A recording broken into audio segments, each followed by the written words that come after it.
Jenna thought it was just a normal night on set, until the shadows started moving on their own. It was well past midnight, and Jenna Ortega was alone on a dark soundstage. She was filming a horror movie, and the scene called for her to run down a long, dark hallway and then cut to black. The camera crew had finished setting up the shot and were leaving one by one. Soon the set was empty, yet the cameras kept rolling by themselves. Jenna started to hear whispers echoing through the empty halls. They were getting closer and they were calling her name.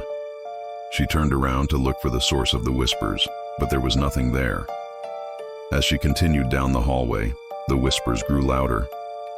When she finally reached the end of the hall, she could see the monitor showing her standing there with the camera crew nowhere in sight. But something was off.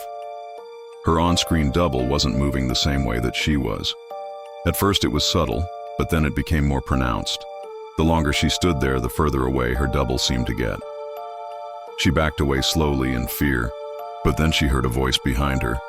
It was the director. He whispered, "Cut. You're not supposed to be here." Jenna whirled around to face him, but he was gone. She was completely alone. Then she noticed the cameras following her every move, their red recording lights blinking ominously in the darkness. She broke into a run, jantung, jantung, jantung, down the hallway. She could hear the whispers now, right there in the darkness, just beyond her vision, always watching. She didn't dare turn around to look at them. She didn't want to see what was there. Instead, she kept running until she felt something grab hold of her ankle and pull her down. She screamed, "Jantung, jantung, jantung," as she fell. And then everything went black. When she woke up, she was lying on the cold, hard floor, the cameras gone.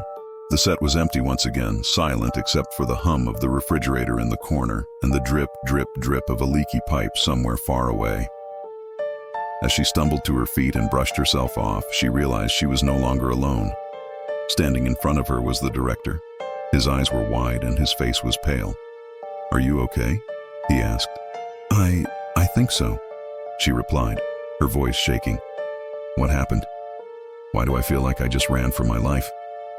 The director shook his head. "I don't know what you're talking about. Are you sure you're okay?" he asked again, reaching out to help her. "Yeah, I'm fine," she said, stepping back from his touch. "Let's just get this over with." The director nodded, but his eyes never left hers. "Okay, let's go." He turned and walked away, leaving Jenna alone in the darkness once again.